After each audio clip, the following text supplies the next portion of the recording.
Okay guys, तो आज हम वापस आए हैं ट्राई एक्सेप्ट ब्लॉक के साथ। ठीक है। अब ट्राई और एक्सेप्ट क्या होता है?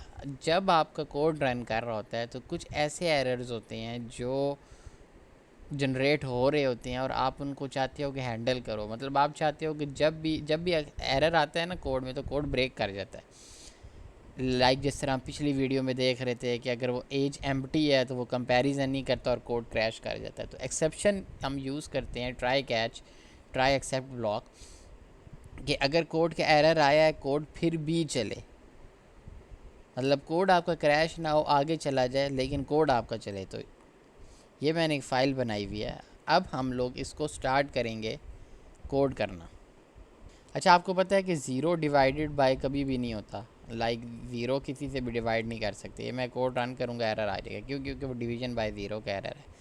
और मैं चाहता हूँ कि ये एरर, अगर अब यूज़र से हम इनपुट ले रहे हैं, ठीक है, सम डिवाइड का हमने एक कैलकुलेटर बनाया हुआ है वैल्यू के टू के नाम से।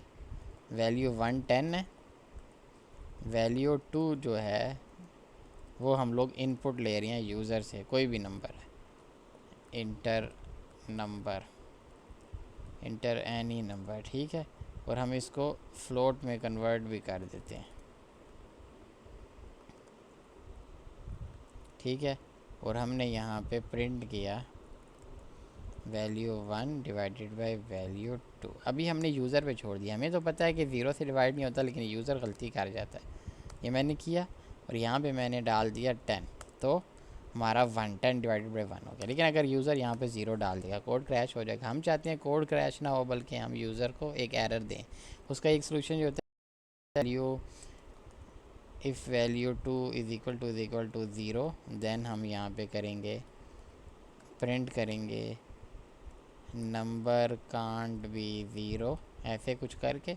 और फिर आगे हम लोग डिवाइड एल्स में हम लोग डिवाइड कर देंगे। जो अगर मैं इसको रन करूं तो यहाँ पे ज़ीरो आएगा, तो नंबर कांट भी ज़ीरो, और अगर मैं इसको करूँगा तो उसने डिवाइड कर दिया। लेकिन अब हम लोग चाहते हैं कि यहाँ पे एक्सेप्शन हो। तो उसका ये सलूशन होता है कि हम लोग पूरे के पूरे कोड को एक ब्लॉक में मूव करेंगे, ट्राई के ब्लॉक में। ये कंडीशन ख़त्म कर देंगे, ये कंडीशन भी। अब देखिए हमारा कोड छोटा हो गया है और यहाँ पे हमने एक एक्सेप्शन लगाई एज ई करके और प्रिंट कर दिया ई। अब ये कोड, और यहाँ पे हमने लिख दिया प्रिंट कोड फाइनल या एंडेड, ठीक है। अब यहाँ पे एरर आएगा, लेकिन ये हमेशा प्रिंट होगा, क्योंकि हालांकि कोड यहाँ पे क्रैश हो जाए, लेकिन ये हमेशा प्रिंट होगा। तो मैंने इसको रन किया और मैंने यहाँ लिखा ज़ीरो। देखो, फ्लैट डिवीजन बाय एरर का ये वाला ई यहाँ पे प्रिंट हुआ, क्योंकि हमने इस ई को इधर डाल दिया था। लेकिन साथ ही कोड ऐड हो गया, फिनिश्ड हो गया, मतलब कोड एंड हो गया। लेकिन अगर ये ट्राई एक्सेप्ट के ब्लैक करते, कभी एंड प्रिंट ही ना होता। तो ये होता है जनरल, कोई भी किसी भी किस्म की एक्सेप्शन होगी तो यहाँ पे हैंडल हो जाएगी। लेकिन अगर आपने सिर्फ ये ज़ीरो डिवीजन की एक्सेप्शन पिक करनी है, तो ज़ीरो डिवीज़न एरर करके ई करेंगे।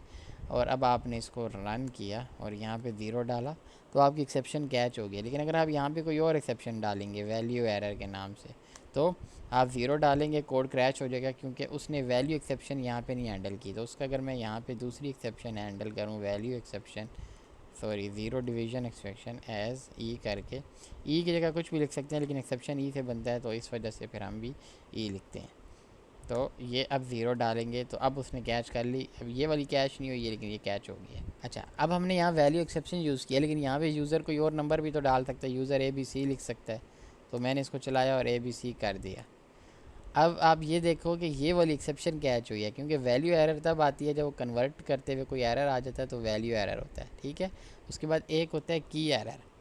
अगर मैं यहाँ पे की एरर लिखूँ, एज ई करके प्रिंट करूँ और इसको यहाँ पे लिख दूँ। अब फॉर एग्ज़ाम्पल मैंने यहाँ पे एक डिक्शनरी बनाई हुई है, कोई भी एक डिक्शनरी है, फॉर एग्ज़ाम्पल नेम, पर्सन के नाम से, और इसके अंदर नेम कर दिया, और नेम करने के बाद यहाँ पे उज़ैफ़ा लिख दिया। और मैं गेट क्या कर रहा हूँ कि एक मिनट में, अच्छा, अभी यहाँ पे अगर मैं पर्सन के अंदर से एज निकालूँ, अब एज तो एग्जिस्ट नहीं करती, सिर्फ नेम एग्जिस्ट करता है, तो ये की एरर है। अब आपको ये हैंडल, हम यहाँ पे ना चेक पे लगा लेते हैं, की हो गया, ठीक है। यहाँ पे हो गया ज़ीरो,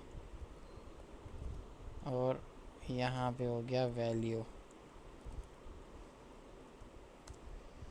तो यहाँ पे ABC किया तो अभी आपकी वैल्यू आ गई, ठीक है। अगर मैं यहाँ पे नंबर ज़ीरो लिखूँ तो आपका ज़ीरो आ गया, और अगर क्योंकि आपका यहाँ पे एक्सेप्शन जनरेट हो रही है तो वो यहाँ तक जा ही नहीं रहा, यहीं पे कोड क्रैश होता है और वो यहाँ पे पहुँच जाता है। तो अगर मैं यहाँ पे सब कुछ सही होगा, यहाँ पे 10 लिखूँ तो उसने डिवाइड तो कर दिया लेकिन की एरर दे दी है, समझ गए आप।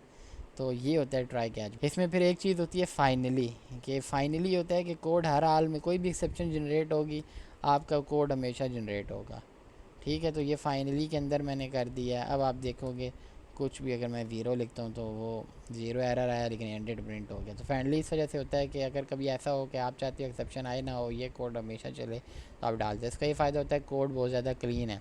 अदरवाइज़ मुझे इस वैल्यू के ऊपर अलग अलग चेक लगाने पड़ते हैं कि ये स्ट्रिंग है, ABC है, इस तरह तो नहीं है। लेकिन अभी इसका फ़ायदा है कोड बहुत ज़्यादा क्लीन हो जाता है।